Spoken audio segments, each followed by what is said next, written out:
Welcome to the All About the Medicine podcast with Dr. Nolan Knows. So let's start this podcast off with a little joke. What did the doctor say to the rocket ship? Time to get a booster shot. Hi, I'm Dr. Courtney Washington, board-certified family medicine physician, owner and CEO of Fleur de Lis Primary Care Clinic. And today we have a guest. Her name is Dr. Mia Weber. I am Dr. Mia Weber, board-certified pediatrician. I am owner and physician at Leap Pediatrics Clinic in Harvey, Louisiana. I am born and raised in New Orleans. I went to Xavier University, trained at LSU, and did my residency at Children's Hospital of New Orleans. Awesome. So today we are going to discuss when to go to your primary care physician or the pediatrician versus urgent care versus ER. I work in the ER a lot. I've worked in urgent care in Fort Worth and Dallas, and I've been all around. So I see this kind of confused a lot, and I want to save you guys time and get you the best treatment. So we are going to talk about the most common things that we see our patients go to the ER for that could be handled by us. So the first one we're going to talk about is fever. So from an adult standpoint, if you just started getting a fever, it really depends on your age, your medical history, immune competence. If you have cancer going through chemo, there's a whole bunch of reasons you can have a fever. But for most of us that are normally healthy, if you have new onset fever, it's probably viral. And there's more viruses than just COVID. So when we talk about the common cold, there's a whole host of rhinoviruses. So usually that's not a reason to go to the ER. Try over-the-counter medications first, and then your primary care physician is going to be the best person to kind of work that fever up. Most of the time it's viral, and viruses do not, I repeat, viruses do not need antibiotics. And I will let the pediatrician tell you about the peds. Yes, for pediatrics, neonatal fevers or fever in a baby under 1 month is really the only medical emergency that we worry about, unless there are some other symptoms that are going along with it that make the baby or the child have problems. So for the most part, a fever is considered over 100.4. So that's 100.5 and up. If you have a thermometer, you would know that subjective fevers usually are just subjective fevers. You can have a febrile seizure if the fever rises quickly. It's not according to how high the fever is. So even a fever of 103 or 104 can be handled in your doctor's office. It doesn't necessarily have to go to the ER. Absolutely. And the subjective fevers, thermometers, they sell them at the dollar store. It's very, very important, especially for those kiddos that are less than 1 month. I need to know the number. So subjective fever doesn't help us a lot because that's going to determine whether I need to transfer this baby to Children's Hospital and get a workup, which includes a spinal tap because it could be meningitis. So we really need to know that number. Giving antibiotics when you don't have a bacterial infection is actually detrimental to your normal flora of your gut. So we have a whole host of bacteria that protect us from the bad bacteria that you kill off when you take antibiotics. It leads to antibiotic resistance by bacteria. Bacteria reproduce rapidly. So the more that you use those antibiotics, the bacteria will become resistant, and when you really do need it, they won't work. Fever is a generalized symptom, so sometimes it can be coupled with bacterial infections, but the doctor would need to see that. And I'm saying that to say, trust your doctor. Amen. Trust your doctor. Don't always go to the emergency room. It's okay to call your physician and tell them the other symptoms because they have the wheelhouse to know what diseases could go with that symptomology. So trust your doctor. The ER doctors are great, but continuity of care and knowing who your physician knowing who you are and what your baby normally gets is important as well. Find a doctor that you trust, right? So it's all about trust. This is a relationship, right? So if you are going to a doctor as an adult or if you're a pediatrician and you don't feel comfortable, then it might not be the right patient-doctor relationship. So every time that I discharge a patient, like follow up with your primary care or follow up with the pediatrician, like, oh, well, I like you better. Then find a pediatrician that you like and you can speak to. Yes. Our next most common thing that I see in pediatrics is going to be diarrhea, and I see it in adults too. For adults, diarrhea, again, most of the time is going to be viral. Unless you went to a huge outdoor concert and happen to drink the well water, I do not need a stool sample. I repeat, please do not bring me your stool, okay? So it's usually No, I don't want to see it. I take your word for it. No, don't show me pictures. I don't need to see it, okay?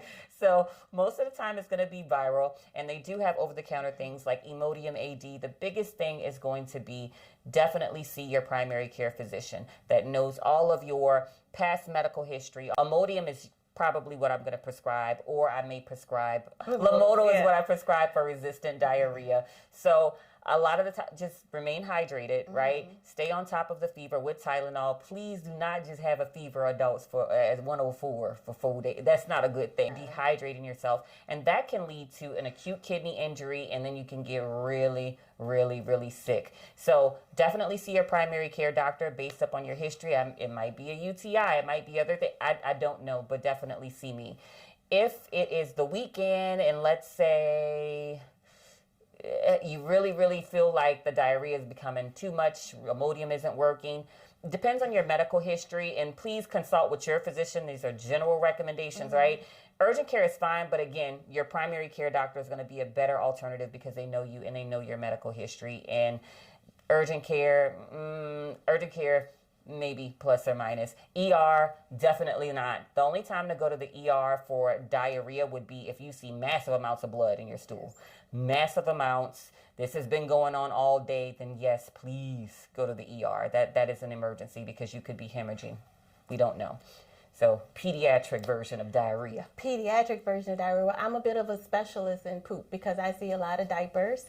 Babies do have frequent stooling, and it is looser. So, in babies, we expect them to have loose stools. There's a difference between diarrhea and loose stooling in babies. Sometimes babies can have a bit of a blood streak in their stools when they have diarrhea and when they have malabsorption of formula. But that's not an emergency. That's something that your pediatrician can handle. Diarrhea, we do not stop. We don't give Lomotil or Imodium often, maybe for the older kids, but not for the younger ones. We feed them through it. If they can maintain their fluid intake, then we just give them what they need.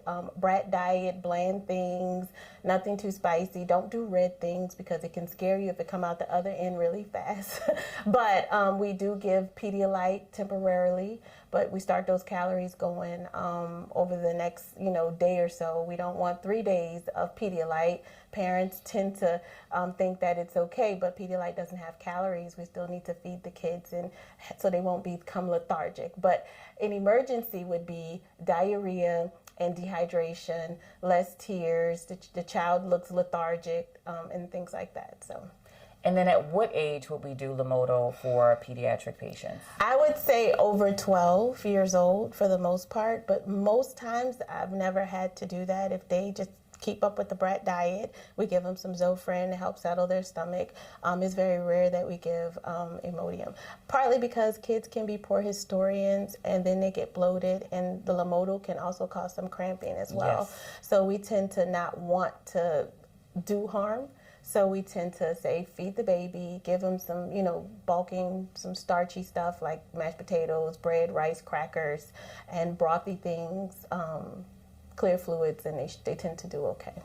Absolutely. And pay attention to the age on these medications. A lot of the times, the over-the-counter medications, if it says for children 6 and above, that's what it means. Pediatrics, a lot of the times I see patients that come into the ER and say they're 2. And then it's like, oh, well, I did give them Mucinex. And they have these rashes. I mean, they can get very sick. And the main thing is that younger kids, their liver is very immature, so they do not have the enzymes to break it down. So it builds up and it becomes a toxin. And this could be very, very life-threatening, especially with things like aspirin for kids. That is a no-no unless specifically directed by a doctor. Any other warning sign medications? Well, the medication says speak to your doctor for a reason. And so you should not be dosing your own child. Children have a different body composition of fat, so things clear a little differently from them. Even topical things can clear differently with kids. So you don't just go put homeopathic medicines on children. You don't give them the essential oils because it can intoxicate them a little longer and more so than adults. Absolutely. That's a great point. Great point. Our third most common thing that I see in the ER is a rash. So adults and rashes. It definitely is going to depend on your medical history. A rash that is an emergency type of rash is one that is widespread. The most life-threatening one I could think of is Stevens-Johnson syndrome. And that one is a life-threatening emergency. It usually is secondary to some type of antibiotic or something going on. But that one, if you have a widespread rash, it looks like blisters and it's everywhere, that is an emergency. Definitely come for that. Other rashes that have been there for a few days and say, it's just starting to bother you on the weekend, wait to see your primary care doctor. It could be a whole bunch of things, but the ER is really for life-threatening emergencies. And when in doubt, most physicians do have an after-hours number, and someone is always checking it. So if it sounds very suspicious, your primary care can call you back for that. So it's in second opinions in the ER. ER physicians are trained for emergencies, right? So the specialist is the person that sees these things more often. So in my primary care practice, I see way more rashes than my counterparts who are board certified ER physicians. Not saying that they may not know it, but it may not be as readily rememberable, as so to say. So rashes are usually not life-threatening with the exception of some. If it is life-threatening and you leave a message for your primary care doctor, usually they'll call you back. And if they feel like it's life-threatening, they'll tell you to go to the ER. And a lot of the times, if I'm telling my patient to go to the ER, I've called the ER and given them a heads up with their medical history, like, hey, this is what I'm concerned about, so that you're not just sitting there waiting 4, 5, 6 hours and they have gunshot wounds in the back. Yeah, it's not an emergency. So Peds, well, peds with rashes, history is important, symptomology coupled with the rash is important. What symptoms are related? And a picture and those symptoms on the phone can be perfectly fine for a pediatrician to diagnose whatever rash your child has, or even a primary care doctor. We do virtuals. We can see rashes and diagnose them by phone and by virtual visits as well. So you don't have to go to the ER. You can request a virtual visit or a telephone call the next day. Absolutely. Another rash that is concerning, though, is for shingles. Shingles rash, especially if it is in this area. Now, I would say probably ER for that, because those blisters can be on your cornea and you can lose vision, especially in pediatrics. So it depends on where it is. But again, if you have that symptom and it happens to be a Saturday, urgent care should be able to recognize that immediately. Or you can call your primary and they can kind of handle that and figure out where to triage and tell you to go. But most of the time, a rash is something that we are very capable of handling. And if it needs to be seen by a dermatologist, we can refer. And shingles is very, very rare in pediatrics. We do give vaccines, and sometimes you can actually get shingles around the vaccine spot, but rarely do I see shingles. Newborns that have shingles because they've been exposed to it, that does happen. So that is an emergency. The fourth most common thing that I see is fractures. For adults, and this is for peds too, and I'll let Dr. Weber kind of go more into this with peds. So when I worked in urgent care, I would see a lot of patients that come to the urgent care for fractures. A lot of the times, if it's non-displaced, meaning that the bone is in anatomical alignment, the only way that I know that it's broke is that you said you fell, off the roof and you came in and I did an x-ray and I'm like, oh, wow, it's broken. Those I can kind of put in a sling and manage. Ortho follow-up, because there's no urgent reason to take you to the OR. If you have a fracture and the joint or the bone is not in anatomical alignment, meaning it's deformed, if your wrist is over here, that's a problem. Do not come to the urgent care with that. All I have is an x-ray machine, and I am not a surgeon. They don't have surgeons in urgent care. That is ER. And a lot of the times you have very important nerves and vasculature, and those could be compromised if you waste time going to an urgent care. You need to be in an ER, and we need to call a surgeon, because you can lose the function of your hand or some other part of your body from a fracture that bad. Also, if you see bone sticking out, that is a compound fracture. The ER, I cannot help you. Your primary care cannot help you in that situation. Right. That is an emergency. That is a point to where you definitely want to go. So pediatric version on that. Pediatric version, kids are just busy. Kids like to climb, they like to jump, they like to run, and they get abused. So we do see fractures in pediatrics. Now, if it's displaced, definitely you need to go to the ER. If you see where the fingers look deformed or the arm looks deformed, then that's an ER visit. Now, a lot of times kids that are young may just fall on their outstretched arms. It's very rare for a child under 4 years old to actually cause their own fracture.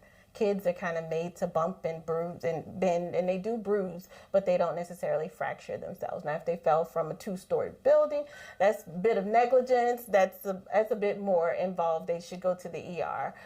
They fell downstairs, they should go to the ER. But most kids tend to have sprains, but most kids don't fracture themselves unless somebody else is involved, like a parent steps on them or drops them or abuses them. As far as older kids, they tend to get sprains and fractures as well. So again, I agree with what you're saying for the older children. Their bones are more mineralized and it's not as bendy. So we would have to do x-rays to see if it really needs to be treated. And that brings me to another thing that I wanted to address as well. CT scans on children. So falls. Pediatrics, most of the time, we don't want to CT scan a baby. We don't. That is radiation, and we have to have a really good reason to do that. Physical exams are going to be very, very important. So say, for instance, your child, you're at the grocery store, say they're 3. They stand up in the basket, they fall onto their head off the basket, right? So they come into the ER. I'm always going to do a neurological exam, things like that. I would do an x-ray, but CT scanning, you're always going to want to be very, very cautious when you do that. Pediatric recommendations for it. Well, first of all, kids need to sit still and they don't. So you would be putting your kids to sleep in order to do that scan for the most part. Rarely do they let the kids stay awake for a CT scan. And head injuries, minor head injuries do happen. And I hate to say it like that, but kids are like basketballs and older people are like bowling balls. So when we hit the ground, we hit hard. When they hit the ground, they kind of bounce. They have air cells around their brain. So their brain is kind of made to have some accidents, but I wouldn't say that we shouldn't examine them and make sure that they're okay. But kids do have fall injuries that don't result in brain injury as much as adults do. Absolutely. And if your kid has a fall, say they fell and you didn't see it, but they have a knot, if your kid starts to vomit after that a lot, not just once, but vomit a lot, they're very, very lethargic, can't wake them up, that is an ER call. That is not an urgent care call. That's an ER call. And preferably, if you have 2 hospitals and there's a pediatric hospital, please take them to the pediatric hospital. Don't pass it up and say, oh, the line is long. No, when there's an emergency, we triage. So when I'm working the ER, I'm looking at the board. If I see kid lethargic, vomited times 5, and I'm seeing that kid first before the rash. Yes. Okay, so that is an ER visit. So it really depends. Watch that kid, especially after a fall, and watch him with caution, and you'll know where to go. And if you're unsure, you can always still call your pediatrician or your primary care. We have after hours services. So that would be what I say about that. And again, CT scans, we don't do that lightly in kids. And in adults, we don't routinely just CT your head either, unless we have a really, really good reason to, because it is, number 1, it takes a long time. Number 2, radiation, more radiation. Sutures, cuts, and more cuts. All right. So sometimes in the primary care sector, I can do sutures, but most of the time during the day, these are scheduled visits. Urgent care is very capable of doing minor lacerations. A minor laceration is, say, like you were chopping something and you cut your finger with the knife, right? So if you don't see the bone, cool, that's fine. If you, say, got into an altercation and you grab the blade of a knife and it is squirting out, that's more of an ER thing. If you can see the bone and if you see like it is squirting, that may have to be surgically taken care of. Another thing, another place where if you get a laceration, you want to go to the ER is the eyelid. The eyelid, you have 3 different types of skin there. So sometimes you may need a plastic surgeon to close that.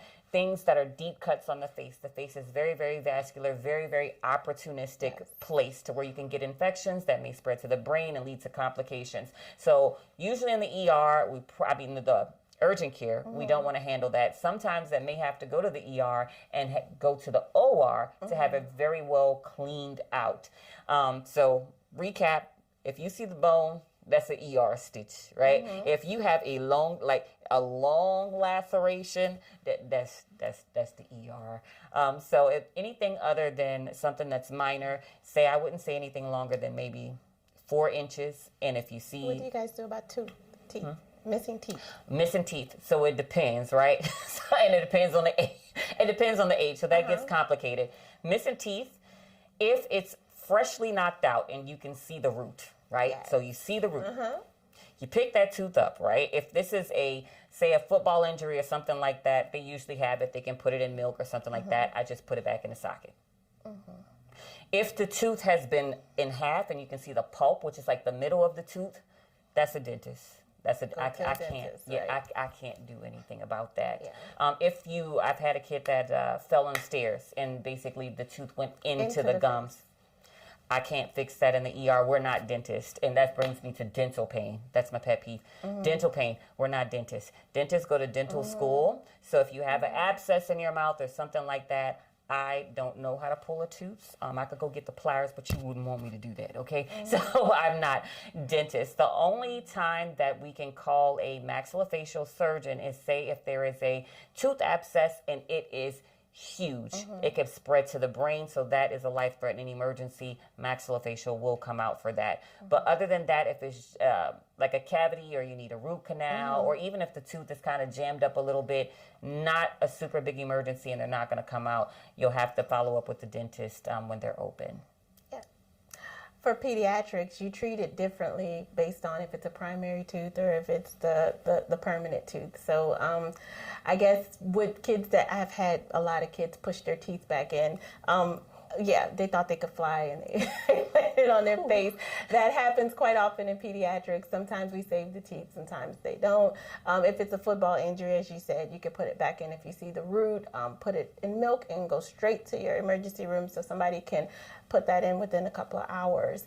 As far as lacerations, within 6 hours, they need to be repaired. With kids, we do recommend, if it's on the face, a plastic surgeon or somebody that can do a really nice suture, or somebody that has good experience with that. Sometimes Dermabond is used as well. Again, the child would need to be held down, sometimes sedated a little bit, sometimes the papoose board, a lot of screaming, a lot of tearing up, but that happens. But ER for lacerations that are needing to be sutured. Our last topic is going to be dysuria in females or males. So I'll start with the adults. So dysuria is basically painful urination, right? And if we're talking about females versus males, because it makes a difference. For females, our urethra is shorter than males, so more commonly getting UTIs. A lot of the time it's going to be due to E. coli because you have to wipe from front to back. If you wipe from back to front, some fecal matter can get into the vagina or get into the urethra, and then the E. coli climbs up and it causes an infection, and if left untreated, it can go all the way up to the kidney and cause pyelonephritis, which is an infection of the kidney, which can be pretty bad. So that's usually the cause of female UTIs. As we get a little bit older, our immune system is not as robust. So in the elderly or geriatric population, we do see more commonly UTIs, and that can lead to urosepsis, where the bacteria that was causing the infection in the bladder actually gets into the bloodstream, and that is a life-threatening emergency. So if you do have dysuria, you always don't wait and take Azo, please. If it's during the weekday, please make an appointment with your primary care provider, and they can find a way to fit you in. And if they can't fit you in, sometimes they can start empiric antibiotics, and it really depends on if this is a recurrent UTI or not.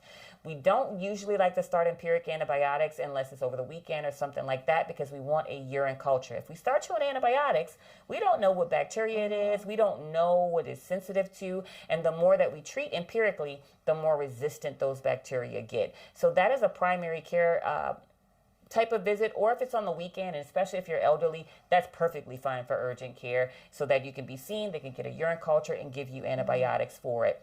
And if you continue to get frequent urinary tract infections, we would at some point refer you to a urologist to make sure that the valves are working and that you're not getting reflux or something interesting is happening. For males who get UTIs, Any male that gets a UTI, that is always going to be a complicated UTI because the male urethra is so much longer. So it's not, something is going on that shouldn't be to where a male is getting a UTI. So we're going to treat that differently. We're always going to want a urine culture if possible, but especially for my elderly population or immunocompromised, if you're on things like Humira or chemo or something like that, we really do want that to be treated. So that is an urgent care type of visit. If you've been having dysuria or painful urination for quite some time and you're starting to get fever, chills, you feel really sick, now that may be an ER visit. But you can always still call your primary care doctor. If you don't have one, get one, and they'll recommend where you should go with that. And I'll let Dr. Weber talk about the pediatric UTIs. I actually see many UTIs in girls, especially young girls that are starting to potty train and take over 4 years old about, because I think the schools are now telling the kids that they have to do it all on their own. And it's because they don't wipe correctly and appropriately, and they also have a bunch of other things like vaginitis. They tend to sit on the toilet like princesses. They wipe the wrong way. So we do get about 3 or 4 little girls that come in with common UTIs. The next age is when they become sexually active. You know when your daughter is sexually active because she definitely gets a UTI the first time or first couple of times. So that's my other wave of patients that get it. And of course, some of these young ladies don't wipe the right way either. They don't know how to clean and appropriately take care of themselves after that. So UTIs are very common in the young girls. The boys get them as well. But not as often as you said before. It's more complicated. I do have kids that come in, and one of the things we check every time they pee in the bed is for a UTI, because sometimes kids are just not good historians. They sometimes live with this, enuresis, and you don't understand why until you check. I have little boys that do that, and sometimes it starts off with constipation that leads for them to have enuresis. So we treat that as well. Like you said, all antibiotics aren't created equal. We want to get some urine and test it to make sure that we're treating it appropriately as well. And we want to recheck for little kids that it's gone away, because they're not going to tell you, hey, I feel a UTI again. So that's important. Going to the ER for those things, for high fevers, if they have like back pain, little girls that have Fitzhugh-Curtis, or they have chlamydia, gonorrhea, along with that dysuria. Boys sometimes can have that as well. And so those are not emergencies, but if it's something that's causing them extreme abdominal pain, or we call it they're doing an abdominal shuffle with it. Yeah, the ER is warranted. Yeah. Absolutely.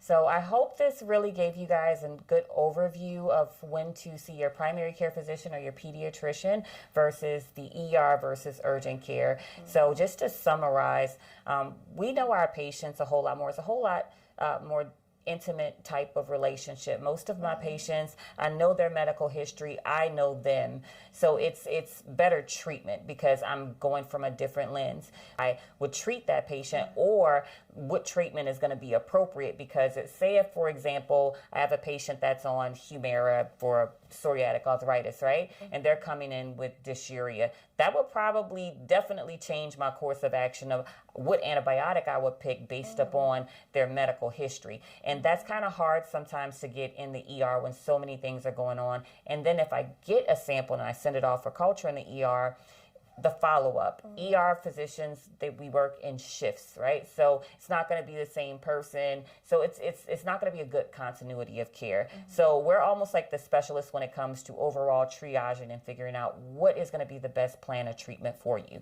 ER is for emergencies. They are trained to put out fires. We are for the person that comes in with a gunshot wound, or if this person needs to be admitted to a hospital for something emergently. So that's why a lot of the times patients get a little frustrated when there's a long wait. But what you don't see is there's trauma that's coming in. There's somebody that we're intubating. There are complex lacerations. And so even though UTIs is painful, it's not pleasant, but someone's dying or has just died in the back. So be patient with us. We're human too, you know, and we get sick too. We both are moms and we have little babies, and we've been on the opposite side of this. I never like, I'm a doctor, see me first. We don't do that because it's just so disrespectful, and that's just not the way the world works.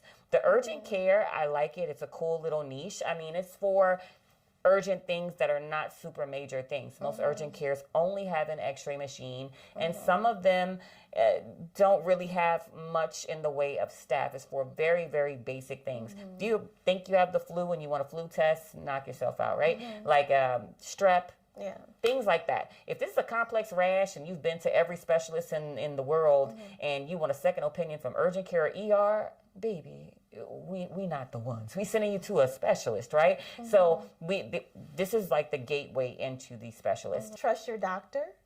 Your doctor is extremely important. The urgent care, the ER, and your Google search, as well as the labels on the medication, say consult with your physician. So it's always good to have a primary care doctor in that sense, and they can tell you which specialist to go to. Because I have had some patients that have referred themselves to 4 and 5 specialists, and they weren't equipped to pinpoint exactly what was going on with their child.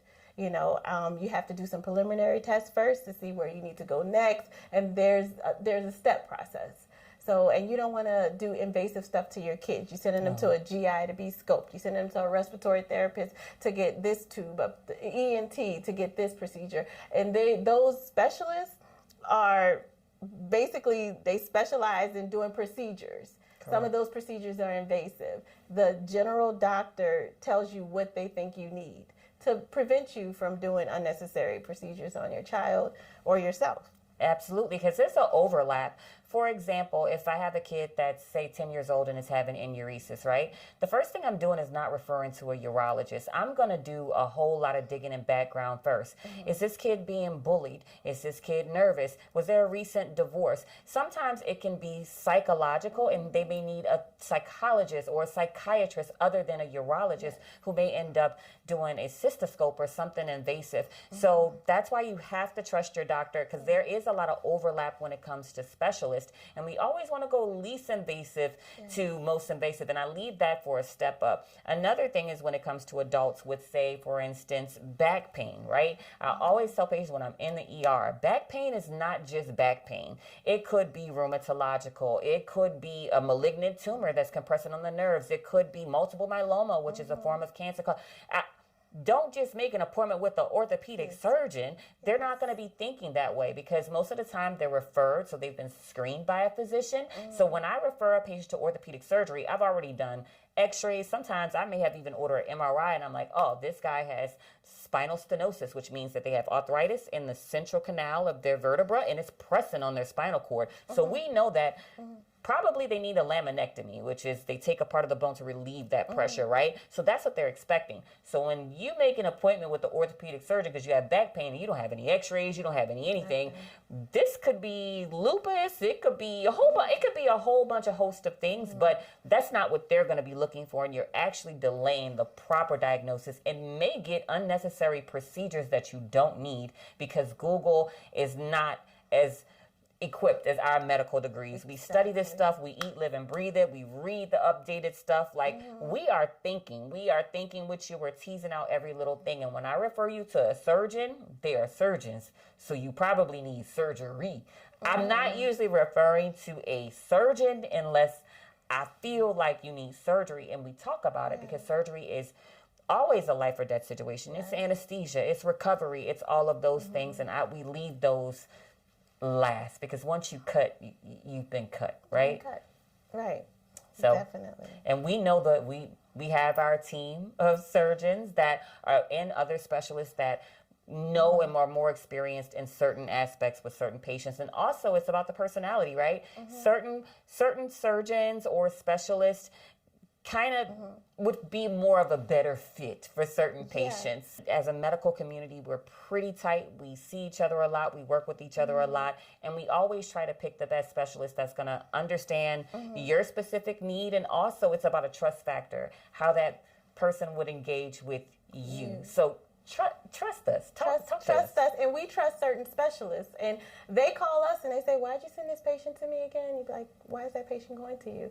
I don't know who sent that patient to you." Or they'll call you and say, "I think you should check this," or "I'm sending them back to you because I don't feel like they need to be seen by me." And so we do, like she said, like Dr. Washington said, we talk to the specialist. When we're concerned enough to send you to somebody to get a procedure, we pick up the phone and we take their advice very seriously, and we expect the patients to take our advice seriously as well, because it's a team effort, you know. It really is. It really is. So I hope that this was informative. We love medicine. We love our patients, and we really do love what we do. Yes. Like, I get excited reading about this, and I love seeing great outcomes, and it always makes me sad when I do get new patients, or even my old patients that cheat on me and go to the ER for something, and then it was the wrong thing. It's like, baby, come on over here. So we will be doing this more. Please comment below. Follow us on our social medias. I have them listed below. Again, this is general advice. Please see your personal physician to discuss your personal needs. But we want to hear from you guys, and we want to give you guys some of the knowledge that we have amassed over all of these years of education and learning. And time, yeah. It's been a long time. Oh, Lord, a long time. All right, guys. Well, thanks for joining us, and you guys enjoy yourselves.